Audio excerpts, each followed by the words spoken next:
sa amin, nabanggit yung pangalan namin, lalo na kay Mrs. Marami din yung kamag-anak sa Luzon, kahit sa US, kahit ano po, napanood yung pangalan ng unang video. Hindi ako pwede magkamali dahil nakausap ko mismo twice na. January 21 or 22, naka-record eh. Siguro na-delete na ni ma'am yun. Tapos the other night, hindi kagabi, the other gabi. Ano tayo ngayon? Kami dito ngayon is Tuesday, Sunday evening. Tinawagan ko ulit. Dahil nga, ang tagal nga pa sumagot nila eh. 2 team ang tinawagan ko. Ito lang ha, palaala lang sa mga, ano tawag nito? Sakit ng ilog ko eh. Palaala lang sa katulad ko na madali rin ako maawa, magbigay kahit ang dami nating tinutulungan. Di naman ako na may nangungupit. But of course, mayroon talagang kumukuha. Pinadala ko ito September 19. Hinatid ito ng asawa ko doon mismo sa opisina ng LBC. Mostly ng LBC dito, kakilala namin dahil ang liit lang ng Virginia Beach. At saka ang tagal ko na ha, mula na sa Middle East ako, more than 30 years ko nang ginamit ang LBC. Sana kung wala tayong resibo. Kaya nga andito yung, kasi ito may nakakuha na, kaya pwede ko na ipakita sa inyo. Ito yung invoice number, kung tatawag kayo sa 1-800 or tatawag kayo sa, meron naman silang free, matawagan mo sila ng, yung sa kahon, kahit naka sa Pilipinas, libre lang yan. So ito yung ID number or invoice number na pwede mong tawagan. Ayan, 11666-36734545. So pangalawa, una, December, tumawag ako kasi sabi ko, Davao naman yan, saka maaga ko pinadala. Dahil mostly, may cut-off yan sila pag Visayas, ganyan. May cut-off yan sila kung sino magpadala. Sa akin lang, masama ang loob ko. Good evening, good evening. Nag-effort ako. This time na nakita ko, it was August. Nasa pa ako noon eh. After nagbakasyon ako noon, or before nagbakasyon ako, basta August ko sila nakita. Unang nakita ko yung Pugong Biyahero, August of 2023, bago yata ako dumating ng Texas. Nagbakasyon ako ng Texas ng 2 weeks, diba? Nagdiretso pa ako ng Mexico. Isa akin lang, mga higala, hindi na natanggap pat. Alam mo naman, sa laki ng bunganga ako, di sila matakot. Kilalang kilala na ako sa Balikbayan, di ba? Tayo, online sealer tayo. Nung kalakasan, di lang kay 50 parcels a month. More than pa. Sa isang linggo, twice ako nagpapadala dyan. Itong huli, kasi dito may cut-off. Maaga ko pinadala para madali. Sabi ko, the most yan, matanggap. Yun yung sa Pugong Biyahero ba? Naawa ako, although di nga dapat yun sa kanila. Dahil hindi ko kilala pa yung Pugong Biyahero back on August, nung summer.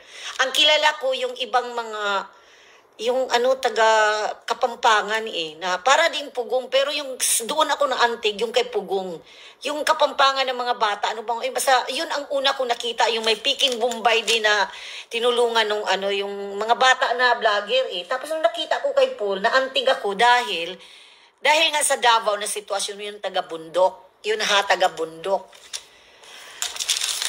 August 23 pa. Wala lang ako, baka sakali sa daming Pasko kasi, sabi ko, lang yun, natabunan. Ang nangyari, ang pagkamali lang nila, na-identify kung sino ang nag-receive. Ang nag-receive, ang ka-live-in partner ni Mang Eli. Ayan ang address nila, Davao. Di naman ako tanga. My God, online sealer tayo. Natris, nung una, alam ko na to January 2nd week, di lang ako tumawag dahil gusto ko sila mismo nasa bibig nila na mag-honest. Sabi ko, disappoint ako. Sabi ko, andyan December 23, 2023, ang receiver, si Delvi Aspiras, ang pagkasabi pa, ka-live-in partner ni Mang Eli. Ito ang address ni Mang Eli. Ayan Block 16, Lot 13, Phase 1, Granville Subdivision, Piquinio, Davao City, Davao del Sur, Tapos, ayan pa ha. Ayan pa yung ano nila, phone number nila, cellphone number nila, 09 something something, chuba-chuba. Sana naman, di kayo sana nagkamali na mag-cheat. Kasi sasabihin naman talaga ng recipient, sinong naka-receive? Tinanong ko nung the other night, the same answer. Pinag-anuhan ko lang. Tumawag ako para lang talaga make it sure. Kasi iba-iba ang makasagot dyan eh. Sabi ko, sinong naka-receive niyan? O si Miss Delvi. Anong apelido? Kasi kang yan eh, address yan ni Mang Eli. Ayan nga Elias B. Avirelia. Di ba pag alam nila na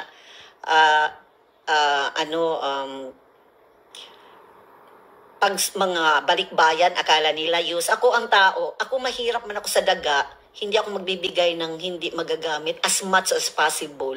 Kung magbigay ako, mga brand new, yung lalo na mga bata.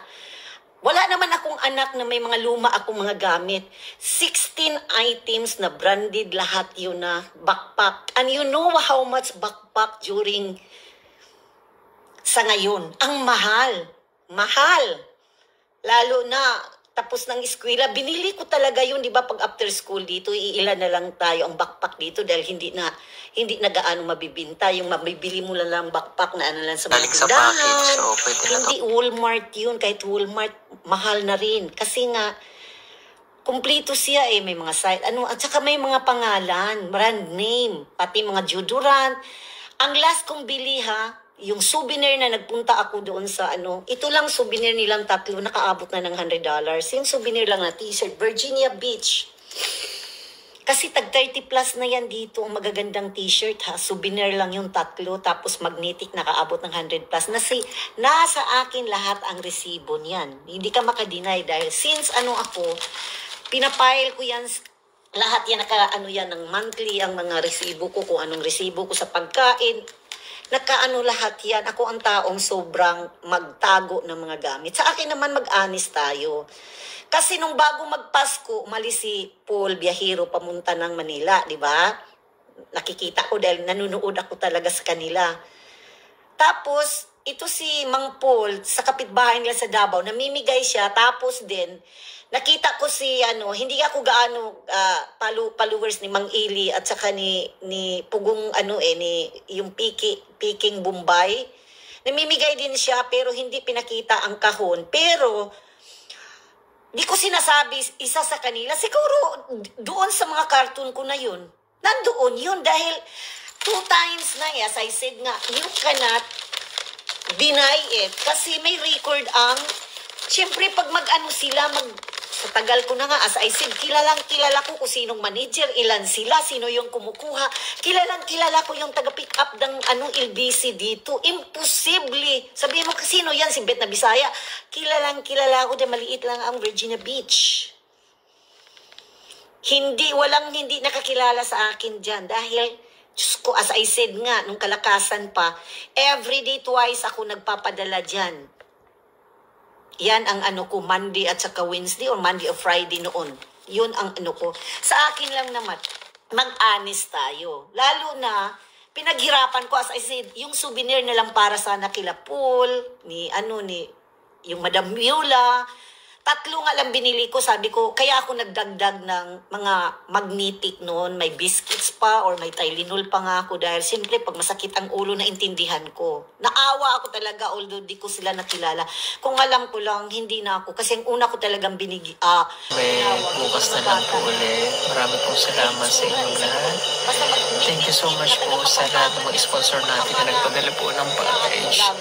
Siya ang una kong tinawagan na meron ako ipadala. Kaya lang naantig talaga. Kasi ayaw sumagot agad ni Pugong Biyahiro. Ang tagal sumagot. Sabi ko, nasaan na yung nagpadala ako, wala akong address. Ang tagal, halo na ngayon, ang tagal sumagot. Nung isang gabi, panay na siya nagpadala ng short video na ganito, ganyan. Inaamin naman niya na meron daw confirmation. Of course, may confirmation kayo. Business yan eh. Hindi naman pwedeng i-deliver ng LBC na wala yung confirmation. May confirmation yan, may receiver yan, may time yan kung kailan nakatatak. Come on guys. At saka sa akin lang, yumama naman kayo, Mr. Pugong eh. Huwag tayo magpahipokrito, di ba? Ordinaryo lang kayo, ang ganda nga ng bahay ninyo, mga ano ninyo eh, mga doon sa Laguna. Dahil yan sa nakakaawa-awa na mga kalagayan ng katutubo. Mag-honest tayo, huwag tayo maghipokrita. Kung wala yung mga vlogger, oo, kung wala kayo, hindi namin alam, appreciated kami. Pero sana, hindi naman ninyo pera yung pinaghirapan na sa amin. Tingnan ninyo ang lalaki ng mga bahay ninyo, ilan ang bahay mo. Mr. Paul, kahit nga si Mang Ili. Siyempre, maghirap kayo talaga dahil hindi naman kayo pag-akyat lang ng bundok, may sakyan na naman kayo. Although, mahirap din ang daan. Naintindihan ko yan. Pero mas madali yan na pera dahil milyon-milyon ang nakita ninyo. O ngayon, nasaan na nga ngayon? Okay lang sana kung hindi ko pinaghirapan. Isipin mo, nung nakita ko kayo, 3 weeks ko pa lang kayo napanood or 2 weeks, pinadala ko na agad ang nagpunta ako ng iba-ibang tindahan, nagpunta ako ng mga loob ng base para makabili ako ng bag, tapos dito sa may resibo pa ako eh, pati yung mga deodorant. Alam mo yung mga yung mga antiperspirant, dahil ilang dosina yun nabili ko, parang 2 dozen. Basta yung huli ko doon na dito malapit sa amin na tindahan, naka-over $100 ako, plus yung dalawang resibo pala yan ha, 200 na mahigit. Tapos pumunta ako ng Lidl dahil ako ng mga biscuits. Candy lang ang wala kasi punong-puno na. Sabi ko, di mo lang naisip. Honestly lang, mahina na ang $500 ang laman noon. Tapos 110 kasi extra jumbo box. Isipin mo naman, sana doon na lang ako At saka una pa, nung hindi sumagot siya, sabi ko, doon nga yung taga Kapampangan, yung mag-ama, yung sino ba yun? Yung may tsura din yung bata, may asawa na rin, at saka yung totoong Peking Bombay. Doon ko talaga sana ibigay. Kaya lang sabi ko, kasi namimigay din sila ng bahay, pero di ba, tutuusin natin, ginagamit lang naman ninyo ang mga tao na nakapaligid yung kamangmangan ng mga katutubo na ang iba, no read, no write. Talaga na lang, para lang maantig kami. Siyempre, sino pang Pilipino na hindi maantig sa kalagayan nila? First time in my life nakakita ng ganun na tagpi-tagpi ang bahay nila ng dahon. Kahit anong hirap natin, kahit kami mahirap sa Cebu, wala naman tagpi-tagpi na dahon at saka mga plastic lang, mga kumot o sako ang dinidingding. Siyempre, maantig ka. Umiyak ako, honestly. Kahit nga si doktora sa California, binigyan yung magkapatid na ulila, 5 isa. Pero at least sabi ko, sana binigay ko na lang $100 lang para hindi masakit. Yung sa akin, bulto ko talaga binigay kasi sabi ko, wag na ang cash. Kasi hindi ko pa kayo kilala. Hindi ko alam kung, sa dami kasi ninyong mag-receive Kay Mang Ili, doon ninyo binabagsak sa Davao. Kaso lang, nung Pasko, siguro, nagsabi ka na, kumuha ka, mamigay ka doon sa inyo. Kaso lang, nagkamali lang sila sa akin dahil hindi nila na-notify. Inaano nila, I don't think so na nakalimutan niya. Talagang sadya yun. Imposible yun. Kung hindi mong item, siyempre isusulat mo yun dahil hindi tanga din yung mga recipient, katulad ko na.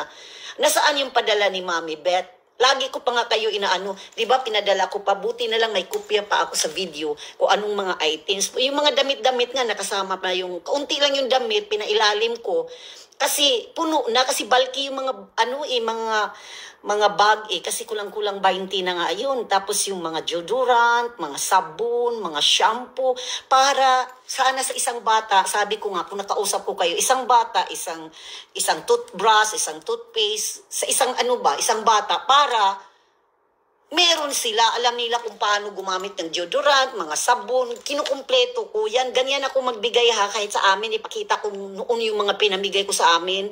Sapatos, kumpleto yun. Hinihingi ko ni Jinjin, ikaw na lang ang bumili ng local na shoes. Na-disappoint talaga ako dahil malaki yun Ngayon ako namimigay talaga na halos bago. Namimili pa ako ng dito sa thrift store ng mga American Salvation na mga damit. Kasi wala naman akong bata. Tapos yung ibang jacket, kasi maliit si AJ, binigay ko pa. Ang bago nun nakita mo nga yung kopya na yun, mga talaga, may tatak talaga. Kaya sabi ko, good morning. Sumama lang ang loob ko. Ang daming naghihirap din sa amin sa Tudela, lalo na mga kamag-anak ko rin sa baryo-baryo, mga distant relatives. Sana doon ko na lang binigay. Isipin mo yung laman lang, hindi lang kay $500. Magkano ng $500? 27,000 na yun. Yung 110, 120, yung mga roll-on na yun, ganun din, 160 na bili ko dyan sa dito itong isang tindahan. Hindi kasama backpack. Kaya ilang beses ko yung pinag-anuhan, balik-balik ako dahil sabi ko hanggang mga 200, 300 ang budget ko na nagsobra, hindi pa kasama ang padala. Di sana nagpadala na lang ako nung pareha ni doktora na nagpadala siya ng $100 natanggap nung, ayun na nga, mga katutubo din dahil nawala na silang tatay, nanay, namatay. Ganun na lang sana. Sa akin lang naman, mahirap talaga kahit basta pag lumalaki yung mga receiver, may temptation na siguro pagbukas nila, kung sinong nakabukas noon, puro to mga brand new mga gamit, mga personal hygiene, tapos yung mga bag. Hindi ko sinasabing tinatago ninyo. So, siyempre, pinipili lang ninyo kung sinong bigyan na hindi naman talaga para sa kapitbahay ninyo yan. Why I should have to give for sa kapitbahay na mayayaman naman yan? Ipamigay ko na lang, di ba? Namimigay ba nga ako ng mga groceries kung sinong nanalo ng bago magpasko. Inuuna ko, kaya September ko inuuna kasi pool. Dahil para sa kababata, umiyak talaga ako honestly nung nanonood ako dito. Kasi hindi ko inisip na, may mga bahay pa palang ganito. Never ko nakita yan sa tanang buhay ko. Sabi ko, mahirap man kami noon nasa Sikanti, pero hindi namin naranasan na tagpi-tagpi ang mga kapitbahay namin at saka kahit sa amin noon. Kaya doon ako naantig. Sana naman, huwag ninyo i-deny na, wala talaga, tapos sabihin mo, may nga dito na, parang pinadalhan daw sila ng ng sabi ni Paul. Natural, meron ka talagang dahil hindi ninyo madidinay, dahil recorded yan. 2 times na ako, January 2nd week, tumawag ako, tahimik lang ang zipper ko, nagsabi lang ako, di ako nagsalita.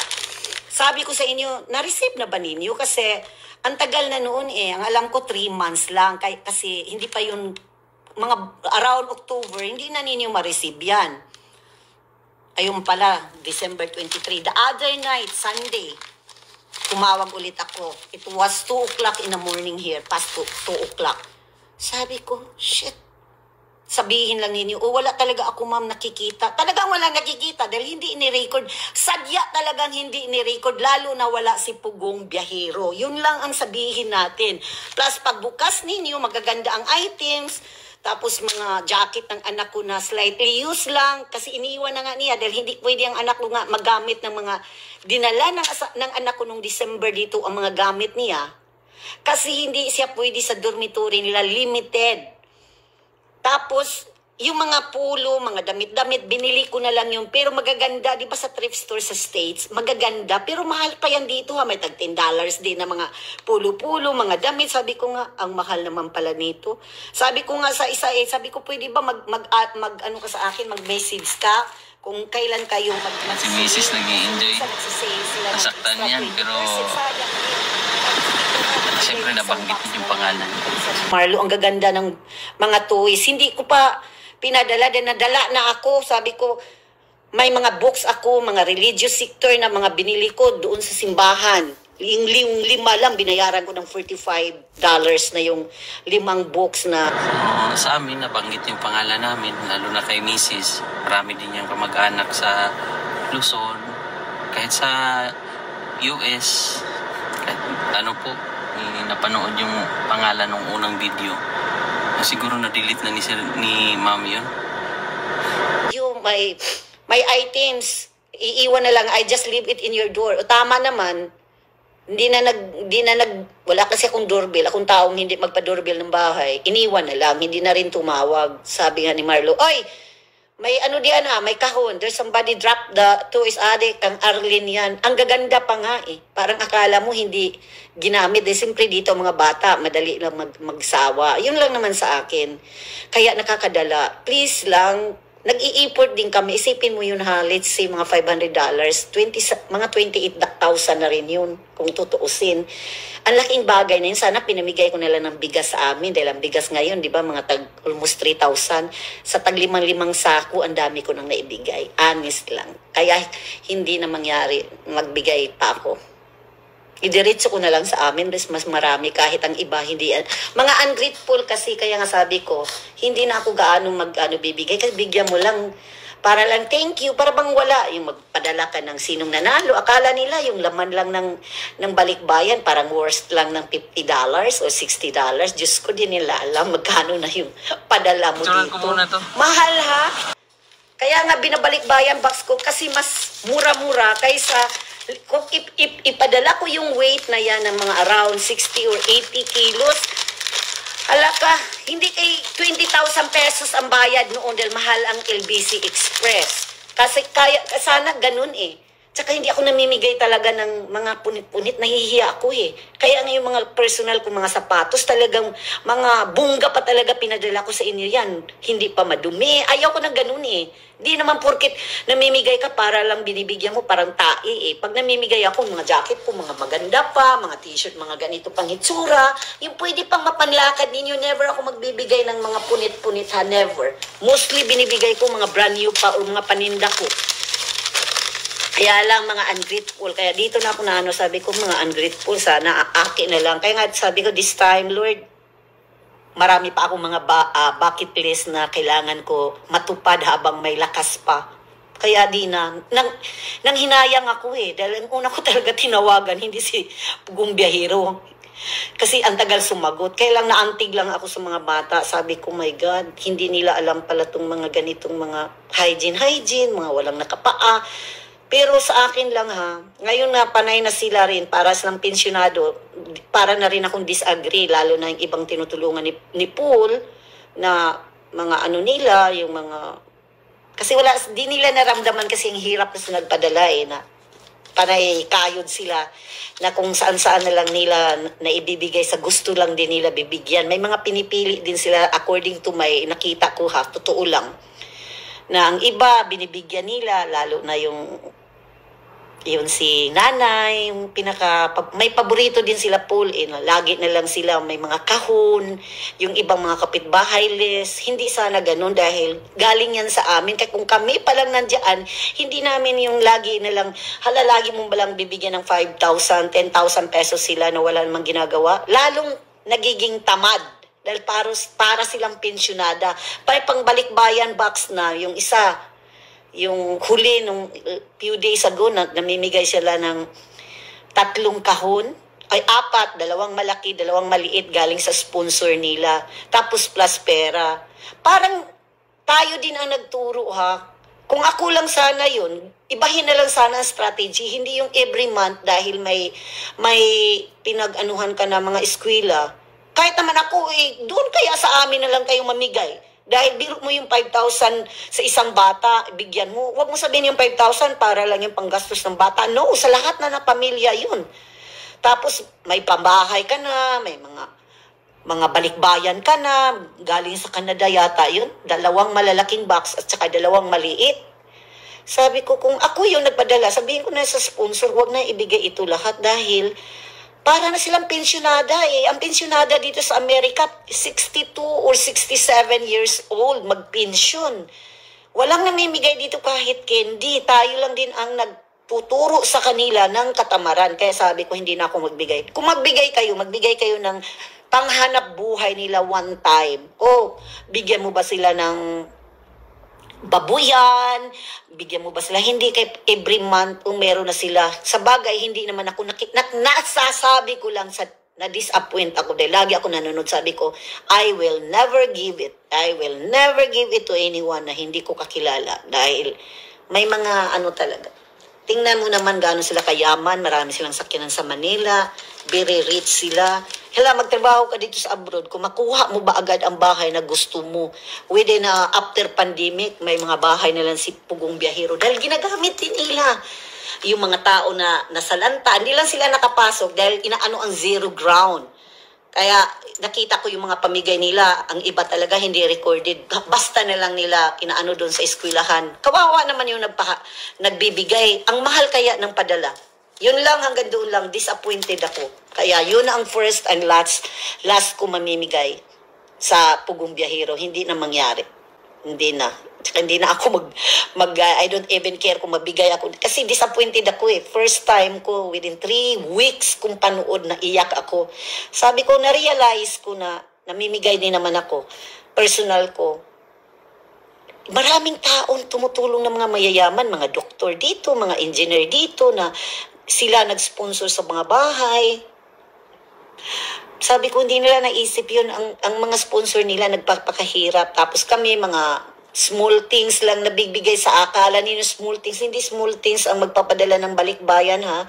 This time, kung magpadala ka ng balikbayan, napakamahal ng grocery. Napakamahal. Like shampoo na malalaki, dati $8. Ngayon, $16 na ang kapital noon. Yung mga shampoo dito ng mga Pantene, na mahal na.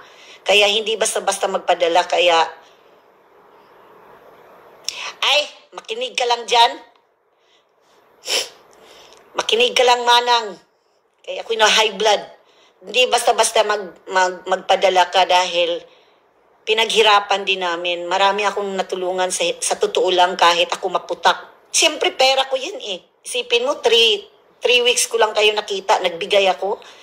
Ganun na lang kadali, magbigay, tapos pinaghirapan ng asawa ko yun. Hindi ko pera na yun eh. Minsan, pag hindi ko pera, basta makapadala lang ako, ibibigay ko sa inyo, pero sana naman, ungrateful na yung ganun eh. Na, alam mo na ha, lalo na yung may level na yung para kila pool na 3. Sabi ko, souvenir items dito, mga t-shirt, ang mahal. Kasi nakakas sa mga beach resort eh. Tag 30 na, wala ka na makikitang may $5, $10 dito. Katsara yan, kung sa Arabic pa, garbage yun. Never ako magpadala ng mga garbage type. Mostly ako magpadala kahit ako mamimigay, mga brand new talaga. Kaya ngayon, hindi ako yumayaman dahil dali ako maawa. Never ako magbigay ng used panty ko, used na mga ganun. Kung bibigyan ko ng used na panty ko, i-make it sure ko na kaibigan kong matalik para hindi sila mandidiri sa mga panty ko at saka bra ko. Katulad ng pinadala ko sa Davao ng kamag-anak ko, yan, pinadalan ko sila dahil malalaki din yung mga juga nila. At saka, alam mo naman ako dito pag naglalaba, wash and dryer yan. Kaya lumalabas yung, ano ba yun? Yung para siyang hardware. Hindi ako marunong magtahi. Kaya sabi ko wala akong tiyaga dyan magtahi. Kaya pinabadala ko lang, sayang din. Ang mamahal na kaya ng bra ngayon dito sa Victoria, wala na kayang bra dito ngayon ng 40 sa 60, kung hindi tag 80, tag 100 plus ang isa. Dollars. Hindi peso.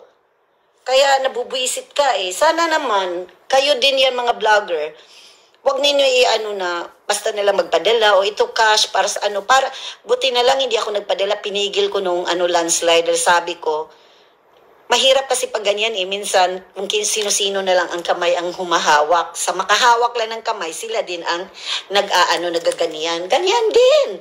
Ganon din yung mga nasa simbahan, mga pastor na mayayaman dahil sa bigay-bigay. Hindi naman nila yan kailangan talaga nire-record yan dahil hindi ninyo pera yun.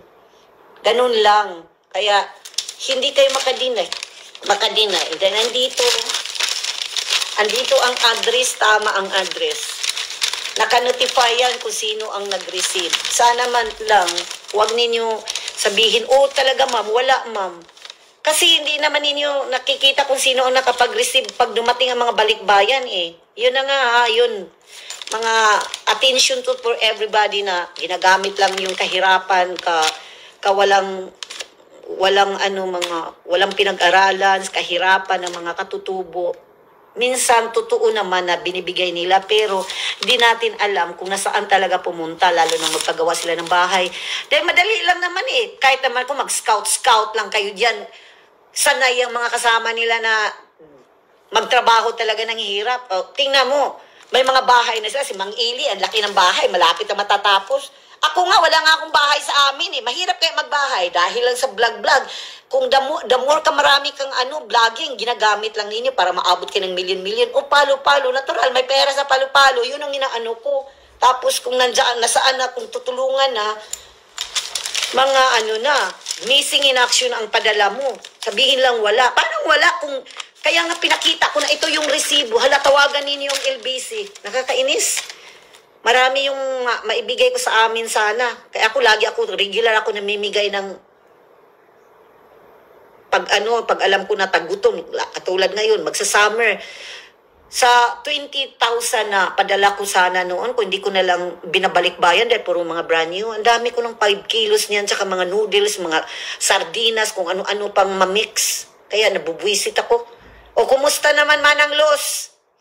O, hanggang doon lang, pinapalabas ko lang ang inis ko dahil sa awa ko. Normal lang yung makakakita, kaya nga yung iba, yung mayaman kaagad dahil madamot sila mamimigay. Sa honest lang, yung mga taong maraming, huwag kayo magagalit na naringgan, ang binibigyan lang naman ninyo, mga kapatid lang ninyo. Never kayo namimigay ng mga katulad nung, sa akin ha, mula pa noon, pag sinong may bagyo, may tidal wave dyan sa Kluban, nagtatawag na ako ng GMA at saka EBS-CBN. Pinakamahina ko ng bigay ng $300. True credit card ko noon yan. Pag may mga bagyo na nakita ko hindi maganda, tawag na ako basta may mga nakaano sa cellphone. Hindi ako madamot na tao. Ngayon lang ako nagpadala ng balikbayan box na true vlogger. Mostly talaga tumatawag ako, nagpapadala ko yung sa simbahan noon, yung nangyari nung yung tsunami noon doon na nakaano doon sa Tacloban. Ilang padala ko doon sa simbahan dahil nilibre ng LVC 5 kahon para lang makapamigay tayo kahit mga bago. Karamihan ng mga Pilipino natin ha, di naman lahat. Yan sila yung mayaman dahil madadamot. Kung magbigay man yan, hanggang doon lang yan sa family circle nila. Never yan makapagbigay katulad ni Mami Beth. Noon pa ako namimigay, hindi pa ako abot pa ng Amerika. Wala tayong malaking magkaroon ka lang ng $500, mag-isip na ako agad para nung na-landslide. Sabi ko dong, akin na nga yun dong, kaya ibigay ko na lang sa pugong biyahero ko sana ibigay. Sabi ko, iabot mo to sa 2 mga bata. May 2 bata dyan na wala ng nanay, tatay. Kaya lang sabi ko, since nga di pa dumating yung ko nga, missing in action yung ko, kaya doon ako nadismaya. Kaya hindi na mangyari yun. Magbigay ka na lang sa kailangan mong bibigyan ng mga taga sa inyo or mga kilala mo na ibang mga nungka sa mga ganyan. Kasi may mga hindi dishonest na mga kasamahan nila. Siguro pagbukas nila, ay wow, puro brand new. Hindi tapos siyempre brand new pa, branded pa. Saan ka makakita ka ng mga jacket na mga mga t-shirt na mga, ay ginoo ko, mga socks na bago talaga. May mga tatakbuhin. Ganun lang ha, kinalabas ko lang ang sama ng loob ko. Hindi madali magbigay tapos ganyan lang mawawala lang in action na parang tapos hindi naman ninyo maitatago na nawala dahil talaga nakaano yan may recorded yan sa LBC kung sino at saka dito ang LBC kilalang kilala ko mga tao dito kung ilan lang ang yan ang kumukuha lagi yan yung 2 si Mr. Pugi tawag ko niyan. Diyos ko, may mga number ako diyan, personal number nila. Kaya nga ako di na nagda-drive Malayo kaya rin sa akin yan. 20 minutes away from Virginia Beach. You know what is 20 minutes kung ang bilis ng takbo, 60 miles per hour? Ang layo noon ha? Tumatakbo ang sakyanan mo ng 60, 70 per hour from your house. Malayo yun. Kaya ako tinatamad, yun lang ba? Kaya nga pag ganun, sabi ko, dong ikaw na lang kasi nadadaanan, hindi naman nadadaanan, pero at least papuntang trabaho si Marlo pa uwi. Sabi ko, dong ito na lang, ikaw na maghulog. Tinatamad na rin ako, lalo na yung mahina. Pag may isa-isa akong pahulog, di katulad noon talaga mandatory na talagang anda. Patunayan kay ma'am na ito po ang package niya. Hindi lang 50 na parcel padala ko. Ayan, hindi po kami nagnanakaw ng, ayan Nahala, ganun lang. Kaya be careful lang ha. As I said, hindi tayo yayaman din. Sa tagal ko na. Minsan kasi mga ungrateful din ang mga tinutulungan natin. Kaya sabi ko, ay matanda na ako. Marami akong mga bucket list na kailangan kong mapuntahan bago ako mamatay. Marami pa akong lugar na di ko pa napuntahan. Although marami na rin ako napuntahan. Pero yung magbigay ka lang ng basta-basta lang. Alam ninyo na pag-start ng Mami Beth One Stop Shop, sa dami na mga hospitalization bill, tumutulong tayo kung sino yung nagpalinis ng kidney nila. Namatay na nga Sus Maria Josep, wala akong tupas na tumutulong. Kayo ba? Nakatulong kaya kayo? Sa ilang trahedya diyan sa Pilipinas? Yung mga kasamahan ninyo diyan binagyo, nag-landslide? I don't think so. Kaya nga sana nga tinawag ko, dahil sabihin ko sana, ito lang pinigil lang ako ng asawa ko. Uy, dong, bigyan ko ngayon 2 bata, kahit $100 lang yung 2 bata na. Yung isa, 3 sila magkapatid. Ang isa, 2 na natabunan ang nanay-tatay niya. Nasaktan ako noon dahil ang bata pa, yung panganay nila, 13 years old. Tapos, Dahil nga nahirapan ako, tsaka doon na nga ako nadala, dahil 2 buwan na. Isipin mo naman, December 23. Yun lang. Kaya mahirap magtiwala, lalo pagdating ng mga items galing pa abroad. Dahil mga imported, brand new pa. Diyos, Ginoo ko, bumili ka nga dito ng backpack, kung magkano ng backpack ng school bag dito, kung makabili ka ba ng $20. Walang $20 ha, honest lang. Sa ngayon, panahon, backpack, bumili ka ng school supplies dito. Walang backpack dito na pang bata dito na tag $20. Yun na lang, 16 yun na piraso. Iba pa yung mga notebook, kung ano-ano. Iba nga dyan, wala na sa nakikita Kaya sana naman, mag-honest din kayo kung sino man ang naiiwanan dahil doon kay Mang Eli yun. Yun sanang kalibin ni Mang Eli. Yun ang nila, pagalitan nila yan. Bakit ka na namimigay din kayo ng Pasko na hindi malang ninyo sinusulat? Tapos sabihin ninyo, Diyos ko, hindi kayo makadinay dahil recorded lahat yung padala. Lalo na ako, kilala ko mga tao dyan. Matitrace mo talaga. Kaya nga pinakita ko na yung invoice number nasa gilid ng taas. Tawagan ninyo ulit. Kung sino nakasagot. Ayan sinulat ko pa nga dito. Ayan sinulat ko yan. Tingnan mo naman December 23, 2023, Dilby Aspiras. Yun yung live-in partner ni Mang Eli. Ayan yung invoice number kung mag-claim kayo ng balikbayan box. Lagi ko naman, kaya ko yan hindi pinakita. De natural, may mag-claim dyan, may scam. O yan, dahil may nakakuha na nga, nakuha na ng ka-live-in partner. Ayan ang invoice number. Ayan pinadala pa yan ha. Ayan, gaano kalaki ang box? 28 by 18 by 17 dahil jumbo yan. Ayan ang pinadalhan ko. Mr. Elias B. Averiana, Block 16. Ayan. Ang nagpadala nito si Marlo Ugoy. Ayan. Ayan Ganyan naman kami magpadala dito. Hindi naman i-itemize just to make it sure na hindi manakaw. Ganun lang Use kids, school supplies, ganyan. May mga shoes pa pala doon May shoes pala yun na sa, children bags, toothpaste, toothbrush, deodorant, shampoo. Ganun lang magpadala. Ayan From Beth Ugoy. Ayan ang address ko. Ay, nako. Nahala. Talk tayo, Los. Tawagan mo ako, Los.